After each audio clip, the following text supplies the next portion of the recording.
जलवायु पुराण।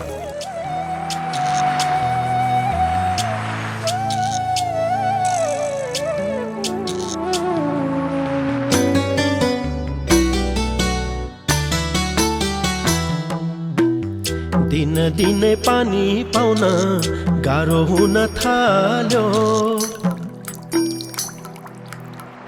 मुलको पानी सुक्न थाल्यो, नदी सुक्न थाल्यो। हावा पानी फेरिँदैछ, असन्तुलन भयो। प्रदूषण र चुहावटले पानी घट्दै गयो। पानी थप्न सकिँदैन भए भन्दा माथि। जतन गर्नु फारो गर्नु, जतन गर्नु फारो गर्नु। सबैभन्दा जाति हजुर, सबैभन्दा जाति, सबैभन्दा जाति हजुर, सबैभन्दा जाति, सबैभन्दा जाति। आदरणीय श्रोता महानुभाव, नमस्कार। जलवायु पुराणको 10औं अध्यायमा तपाईहरूलाई हार्दिक स्वागत छ।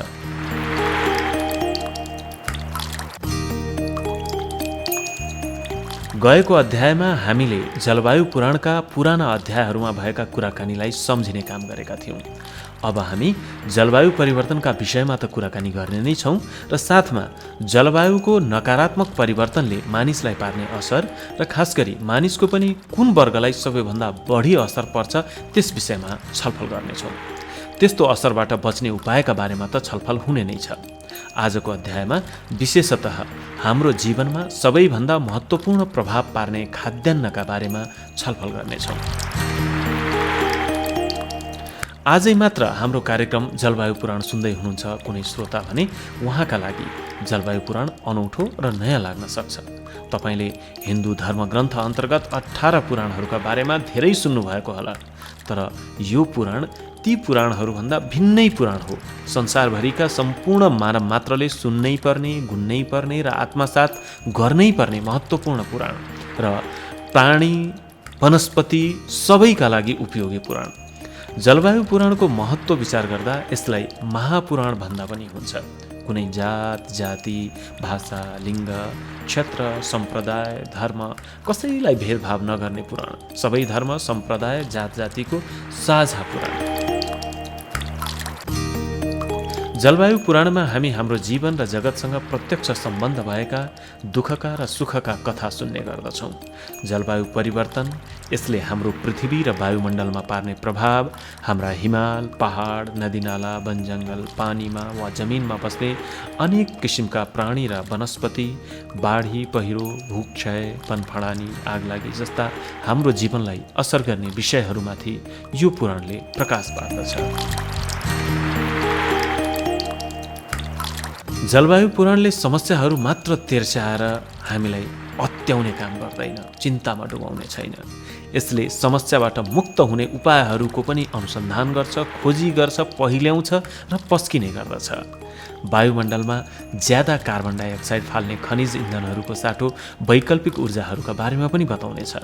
जलवायुमा आएको परिवर्तनले ल्याएका अप्ठ्याराहरूसँग कसरी जुझ्ने र जीवनलाई जलवायु अनुसार नै कसरी अनुकूल बनाउँदै लैजाने भन्ने उपायहरूका बारेमा पनि यस पुराणले हामीलाई ज्ञान दिन्छ। बितेका अध्यायहरूमा हाम्रा प्रिय पात्रहरूले यिनै विषयहरूमाथि छलफल गरेका थिए र ती पात्रहरू यहाँहरूले सम्झिनु भएकै छ भनिराख्नु पर्दैन। पण्डित, धर्मे, लाक्पा, शम्भु, रामप्यारी, बड्की भौजी आदि आदि। त यी सम्पूर्ण पात्रहरू फेरि जुटिसकेका छन् अब यो 10औं अध्यायमा छलफल गर्नका लागि। त लागौँ जलवायु पुराणतर्फ।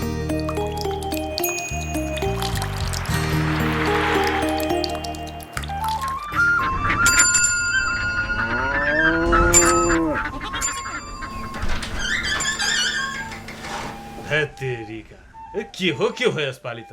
अरे अचम्मै भइगयो। यस्तो त कहिले पनि भएको थिएन। छिनमा गर्मी हुन्छ, छिनमा जाडो हुन्छ, छिनमा घाम लाग्छ, छिनमा पानी पर्छ। त्यही पानी परेको छ, यही घाम लागेको छ। बेला न कुबेला असिना पर्छ। कहिले आकाश सफा छ, कहिले बादल लागिहाल्छ। अचम्मै भइरहेको छ। यो वर्ष त गर्मी पनि त्यस्तै चर्को, जाडो पनि उस्तै कडा। हेर्दा हेर्दै उहिले भन्दा धेरै फरक भइहाल्यो कि होइन बड्की भौजी? ओ बड्की भौजी, बड्की भौजी! के भयो शम्भु भाइ, किन बोलाएको?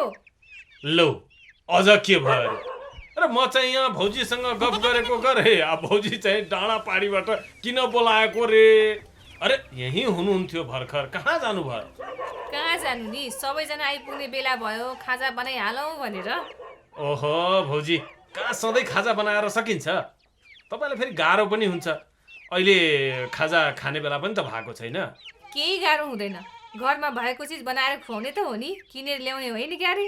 यही आलु र चनाको तरकारी बनाए, चिउरा छँदैछ। आहा, ल खाउँ ल्याइहाल्नु। शुभ काममा देरी गर्नुहुन्न क्या? ओह, यो बडबडे पनि आइहाल्यो, आइपुग्न पाएको छैन, खाने कुरा गर्छ। मकै भुटेको छ, खाने? खान्न, मकै पनि कोही खान्छ? त्यही मकै खाँदा खाँदा वाक्क भएर पाहाड छाडेको। बिहान मकैको ढिँडो, दिउँसो मकैको रोटी, बेलुका मकैको च्याख्ला, कहिले काहीँ मुख फेराउनु त भन्यो पोलेको मकै, भुटेको मकै, उसिनेको मकै, हुँडलेको मकै, धुल्याएको मकै, तारेको मकै, खारेको मकै, झिल्स्याएको मकै, पिल्स्याएको मकै, मकै मकै मकै छ्या। तिमी नै खाऊ काका मकै, म त बरु बस्छु भोकै। बस्छ भोकै। सीता भाउजूको घरमा 2 माना दही चिउरा खाएर आएपछि यो धरमदाई अब व्रत बस्ने होला नि। आइहालेछ सिआइडी। त्यही बाटोबाट आउँदा मलाई बोलाउनु पर्दैन? नदेखे जस्तो गरेर आउँदै रहेछ है। अनि तिमीलाई बोलाउन थालेर म चाहिँ दो बाटोमा पर्खेर बसिरहन त? ए ल हेर्नुहोस् है बड्की भौजी, यिनीहरू चौबाटोमा पर्खी माया प्रीति गर्न थालेछन्।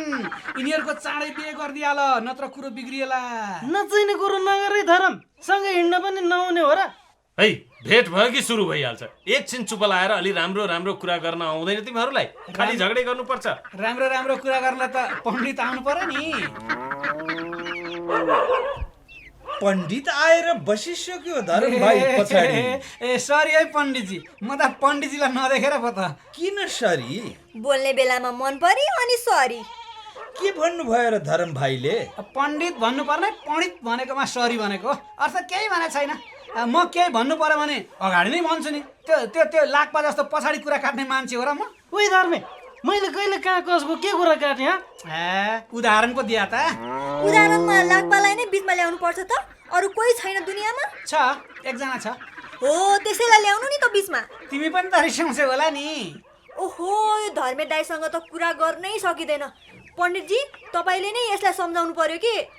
कुराकानीलाई यहीँ रोकेर पुराण सुरु गरौँ अनि सबै ठिक हुन्छ, हुँदैन त? हुन्छ के अरे पण्डितजी।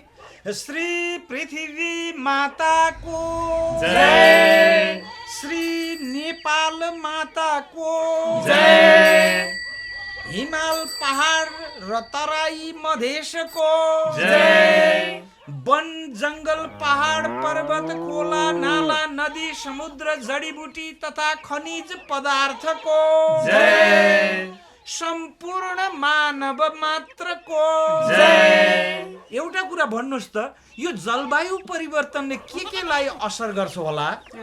खोला नाला, वन जङ्गल पनि हो, खेतीपातीलाई पनि त असर गर्छ नि। जीव जन्तुलाई पनि गर्ला नि, होइन र? त्यो कुरा त हामीले पहिले पनि गरेको हो नि।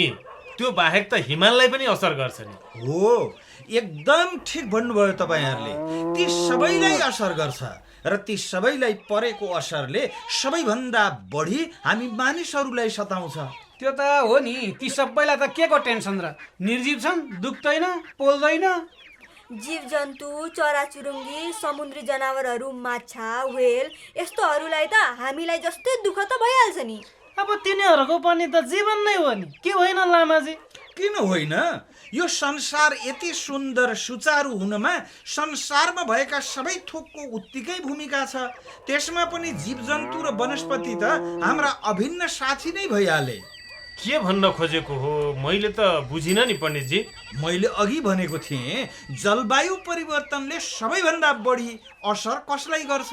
तपाईहरूले भन्नुभयो वन जङ्गल, जीव जन्तु, चराचुरुङ्गी, खोला नाला, समुद्र, खेतीपाती इत्यादि। हो, यही विषयमा अलिकति छलफल गरौँ कि भन्ने मलाई लागिरहेको छ। हुन्छ नि। यिनीहरूका भेजामा त के पस्ला र यस्तो ठुलो कुरा, तैपनि गरौँ न, छलफल गरौँ। हाम्रो देशमा जलवायु परिवर्तनको असर केमा देखिँदैछ वा केमा देखिनेछ भनेर हामीले अगाडि छलफल गऱ्यौँ। हिमतालहरूको हिउँ पग्लिने, हिमालमा हिउँ नरहने, बेस सिजनमै नदी खोलामा बाढी आउने, अरू के थियो? अब मलाई पनि अलि कुरा चाहिँ आयो है। वर्षा पनि ठिकसँग नहुने, कहिले ठुलो वर्षा हुने, कहिले हुँदै नहुने, यहाँ पानी पर्ने त्यही नपर्ने, यस्तै जस्तो लाग्छ भनेर हुन्छ? हो भने हो भन्ने, होइन भने होइन भन्ने। कस्तो कुरा गरेको? लाग्पा भाइले भनेको ठिकै त हो नि। कहिले खडेरी पर्ने, कहिले नचाहिँदो वर्षा भएर बाढी आउने, यस्तो समस्या भएपछि खेतीपातीमा के हुन्छ तपाईँहरूलाई थाहा छ? एकदमै समस्या हुन्छ नि। सिजनमा पानी परेन, बिउ लगाउन पाइँदैन। बेस सिजनमा ज्यादा पानी पर्यो, बाली नाली सखाप पारिदिन्छ। लामो खडेरी भयो भने बाली नाली लगाउनै पाइँदैन। पाइहालियो भने पनि सुकाइदिन्छ, सुकेन भने पनि दाना लाग्दैन। यस्तै समस्याहरू आउँछ नि। शम्भु काकाले एकदमै ठिक कुरा गर्नुभयो। यसरी हेर्दा हाम्रो जस्तो कृषि प्रधान देशमा सबैभन्दा ठुलो मर्का किसानलाई पर्छ। जलवायु परिवर्तनको सोझो मार हामी किसानले नै भोग्नुपर्छ। ठिकै त हो नि। जागिर खानेलाई महिना मरेपछि तलब आउँछ, व्यापार गर्नलाई सामान बेचेपछि नाफा भइहाल्छ। मर्का त किसानलाई नै हुने हो। बाली लगाउन पाएन भने अथवा लगाएको बाली सप्रिएन भने त बर्बादै भइहाल्छ। त्यति कुरा त कसलाई थाहा छैन र? कुरा अरू पनि छन्। हाम्रो देशको कुरा हामीले थाहा पाउनुपर्छ। हाम्रो देशमा कति मानिस गरिबीको रेखा मुनि छन् भन्न सक्नुहुन्छ? कति हो? कति? आधा मानिस त गरिबै होला नि। आधा त होइन, 100मा 30 भन्दा बढी मानिसहरू गरिबीको रेखा मुनि छन् भनेर मैले केमा पो पढेकी थिएँ।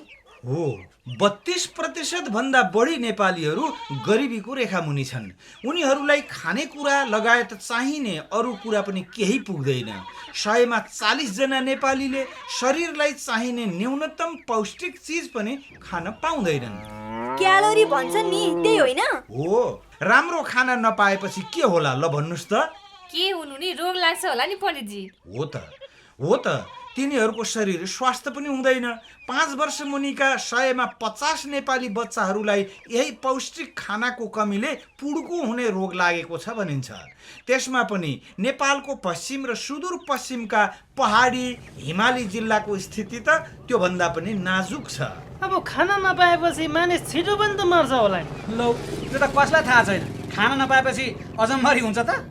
लाग्पा भाइले भन्न खोजेको कुरा मैले बुझेँ। राम्रो पोषिलो खाना खान पाएन भने मानिसको बाँच्ने उमेरभन्दा पहिल्यै मानिस मर्छ। शरीरलाई चाहिने आवश्यक पोषक तत्त्व पुगेन भने विभिन्न रोगहरूले आक्रमण गर्छ। शरीरमा रोगलाई जित्ने क्षमता हुँदैन अनि निको हुन सक्ने रोगले पनि मानिसलाई गाल्न थाल्छ। मुगु जिल्लामा मानिसको औसत आयु जम्मा 44 वर्ष मात्रै छ। यो कुरो चाहिँ अलि पत्याएन है लामा। मेरो मामा घरको हजुरआमा 88 वर्ष भइसक्यो, मुगुमै त हो नि। यो कुरा त अलि नमिले जस्तो लाग्यो। त्यहाँको मानिस 44 वर्षमा मरिहाल्छ त? अरे, सबै मान्छे 44 वर्षमा पुक्लुक मर्छ भनेको हो त? पुक्लुक नमरे भुतुक मर्छन् होला नि त। त्यो भनेको हो त, औसत पो भनेको त। कोही 90 वर्ष बाँच्लान्, कोही 30 वर्षमै मर्लान्। सबैको जोडजाड गर्दा सरदर 44 वर्षमा मर्छन् भनेको नि, होइन पण्डितजी? हो, औसत भनेको सरदर हो। यसको अर्थ मुगुमा मानिसहरू लामो समय बाँच्दैनन् भनेको हो। जबकि सबै नेपालीहरूको सरदर आयु 60 वर्षभन्दा माथि छ। यस्तो किन भएको हो यो कुरा बुझ्नुभयो नि? कति बाँच्ने भनेको त भाग्यको कुरा भयो। हेर्नुहोस्, भगवानले उति नै आयु दियो, अन्त के गर्ने, मरिहाल्यो।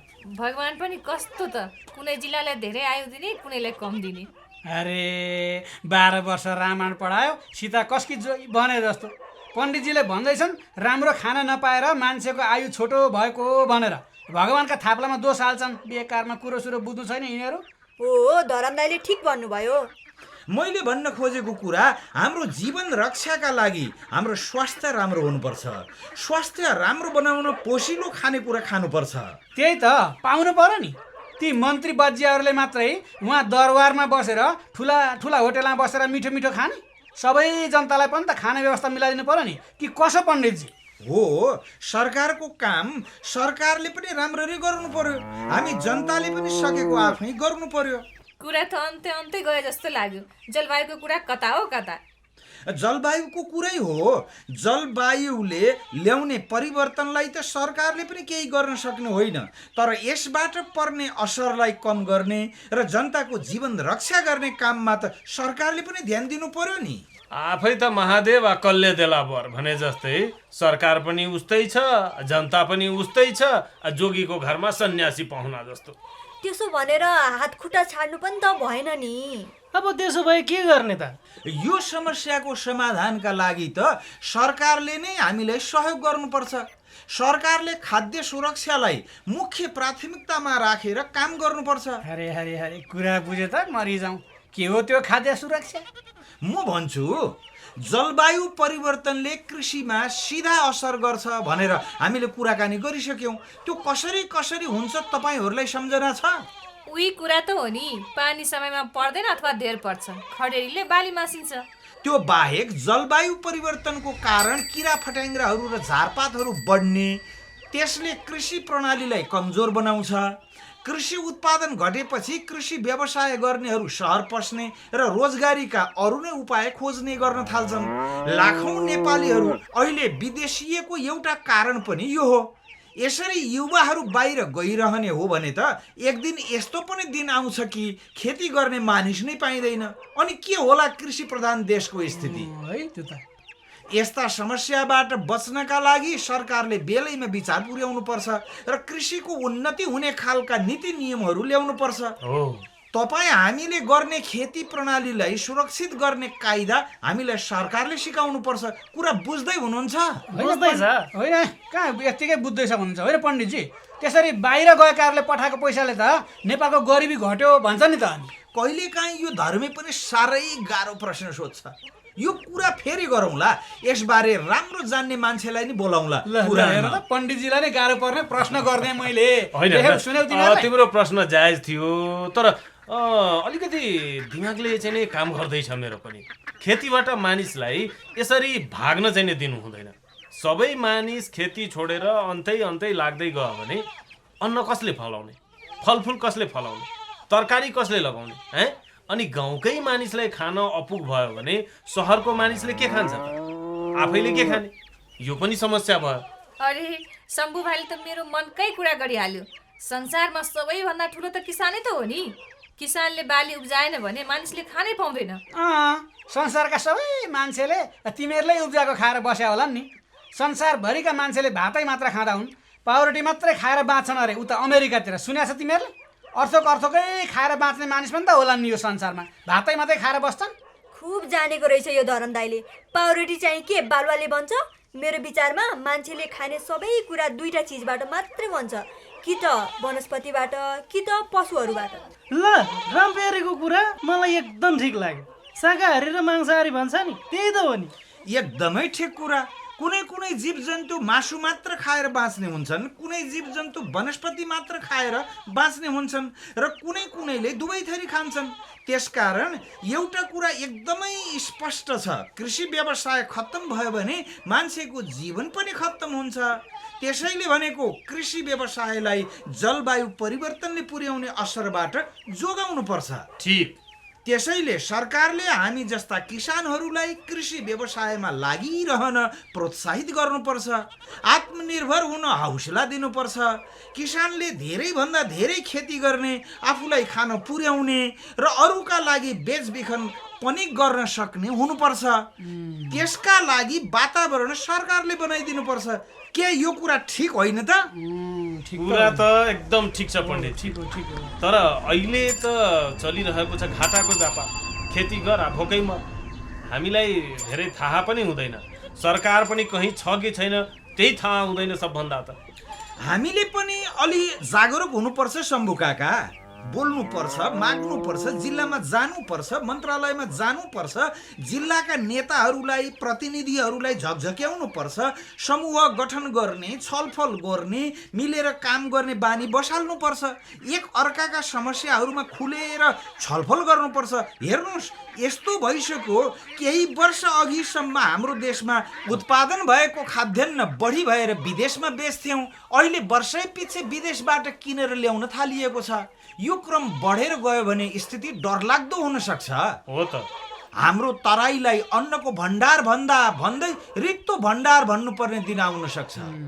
त्यसकारण पनि खाद्यान्नमा उत्पन्न हुन लागेको सङ्कटलाई टार्न सरकार र जनता सँगसँगै लागेर काम गर्नुपर्छ। काम त गर्नुपर्छ मात्रै भनेर भएन, काम चाहिँ के गर्नुपर्छ त्यो पनि त थाहा हुनु पर्यो नि, हामीलाई भन्नु पर्यो नि। धेरै राम्रो प्रश्न गर्नुभयो धर्मभाइले। खाद्यान्न सुरक्षाका लागि सरकारले कृषि क्षेत्रलाई उच्च प्राथमिकतामा राख्नुपर्छ र यसमा लगानी वृद्धि गर्नुपर्छ। कृषिका लागि चाहिने पूर्वाधार भन्छन् नि, अगाडि नै चाहिने कुराहरू जस्तै सिँचाइ, औजार, उन्नत बिउ, मल आदिको राम्रो व्यवस्थापन गर्नुपर्छ। उत्पादन भएका सामग्रीको बजारको व्यवस्था गर्नुपर्छ। ठाउँ हेरी अन्न बाली, नगदे बाली लगाउन प्रोत्साहन गर्नुपर्छ। वैकल्पिक बाली नाली लगाउन प्रोत्साहन गर्नुपर्छ।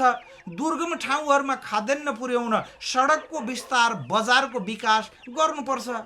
यो त धेरै सरकारले गर्ने काम होइन र? सरकारलाई हामीले पनि त सघाउनु पर्यो नि। अब धर्मीले नि कहिलेकाहीँ त राम्रो कुरा गर्छ, हामीले पनि आवाज उठाउनु पर्यो, अनि गरेन भनेर हल्ला गर्नु पर्यो, प्रश्न उठाउनु पर्यो। हो ठीक भन्नु लाग्छ। हो, अब त चुप लागेर बस्नु भएन। त्यो के नोबेल पुरस्कार पाएको सेन भन्ने प्रोफेसरले पनि यस्तै भनेको छ क्या अरे। रामप्यारीले भनेको अमर्त्य सेन हो। अरू पनि धेरै कुरा छन्, तपाईहरूसँग छलफल गर्नुपर्ने। आउँदो अध्यायमा खाद्यान्न सुरक्षाको विषयमा थप छलफल गरौँला। आजलाई चाहिँ बिसाउँ कि क्या हो? पण्डितजीलाई बोल्दा बोल्दा थकाइ पनि लाग्यो होला, एकछिन कोही पनि नहिँड्नु होला है, नास्ता गरेर जानुपर्छ। ओहो, तपाईँलाई त धेरै दुःख भयो बड्की भाउजी, यस्तो नगर्नुहोस् भो। मैले नसक्ने भए भनौँला नि त, नत्र त्यही चनासना चिरासिरा त हो नि। मेरो घरमा पनि गर्नु पर्यो एक दिन यो छलफल। मेरो आमाले पनि भन्दै हुनुहुन्थ्यो हाम्रो घरमा पनि गर्नु पर्यो रे। तपाईँहरू जे भन्नुहुन्छ पालो पालो गर्दा पनि रमाइलो हुन्छ। त्यही त, मुख फेरि खाना पाइन्छ नि, त्यसै गरौँ ल। मैले पनि यो जुनीमा कुनै दिन घर बनाएछु भने मेरो घरमा पनि पुराण लगाउँला ल। धेरै नमातिकन काम गर्दै जाऊ न, एक दिन त तिम्रो सपना पनि पुरा हुन्छ नि। हो र बड्की भौजीको श्री पृथ्वी माताको, श्री वायुमण्डलको, वन जङ्गल पहाड पर्वत के सबै थोकको। अब के गर्छ वन जङ्गल खोला नाला नदी समुद्रको भन न। भने ल, जय भन सबैजना। ल, अब त हाम्रो जलवायु पुराणमा पण्डित सण्डितको खाँचो पनि नपर्ने होला जस्तो छ। सबैजनाले मलाई सघाउन थाल्नुभयो। तपाईँहरू सबैलाई धन्यवाद। आजलाई बिदा हौँ है त सबैजनालाई। नमस्कार।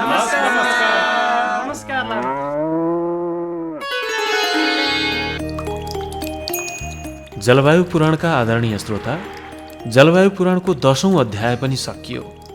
8औं र 9औं अध्यायमा हामीले गएका 7 अध्यायमा छलफल भएका विषयहरूलाई स्मरण गरेका थियौँ भने आजको अध्यायबाट हामी नयाँ विषयहरूतिर अघि बढेका छौँ। खाद्यान्न हाम्रो जीवनमा सबैभन्दा बढी भूमिका खेल्ने वस्तु हो भन्ने कुरा मैले बताइराख्नै पर्दैन। मानिसको पहिलो आवश्यकताको रूपमा रहेको खाद्यान्नका बारेमा हामीले आज छलफल गऱ्यौँ। खाद्यान्न भन्ने बित्तिकै तपाईँ हाम्रै कुरा आइहाल्छ, खेतीपातीकै कुरा आइहाल्छ। खेतीपातीका कुरा आउनासाथ जलवायु परिवर्तनले सबैभन्दा बढी र सोझो प्रभाव पारिरहेको कुरा आउँछ। कृषि हाम्रो जीवनको आधार भएकोले एउटा कुरा एकदमै स्पष्ट छ, कृषि व्यवसाय खत्तम भयो भने मान्छेको जीवन पनि खत्तम हुन्छ। र एकजना गजलकारले बडो मिठो र मार्मिक पारामा कृषिको महत्त्वलाई जीवनमा दर्शाएका छन्, जसलाई भारतीय चर्चित गायक जगजीत सिंहले गाएका छन्। अपने खेतों से बिछड़ने की सज़ा पाता हूँ, अपने खेतों से बिछड़ने की सज़ा पाता हूँ, अब मैं राशन की कतारों पे नज़र आता हूँ। हजुर, खेतीको यही नै महत्त्वपूर्ण भूमिका छ कृषिको हाम्रो जीवनमा। त्यसैले कृषि व्यवसायलाई जलवायु परिवर्तनले पुर्याउने असरबाट जोगाउनुपर्छ भनेर पुराणमा पण्डितजीले पनि बताइसक्नु भएको छ। कृषि उत्पादन रोकियो भने मान्छेको जीवन पनि रोकिन्छ भन्ने कुरा हामी सबैलाई थाहै छ।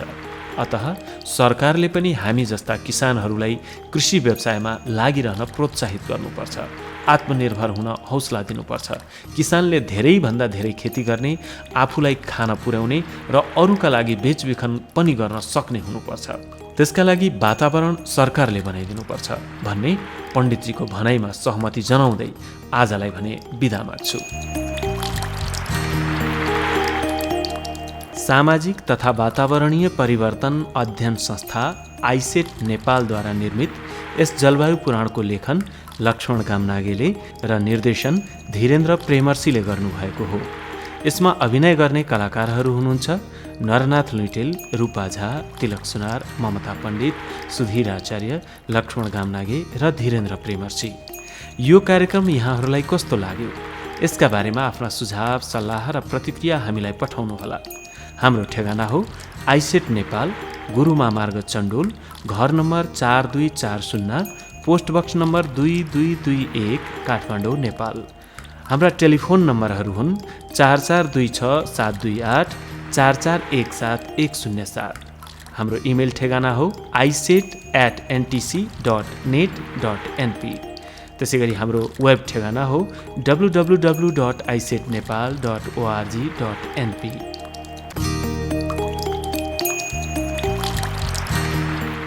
आदरणीय श्रोता, जलवायु पुराणको आगामी अध्यायमा फेरि हाम्रो रमाइलो भेटघाट हुने नै छ। त्यतिन्जेलका लागि हामी सबैलाई बिदा दिनुहोस्। जय भूमण्डल।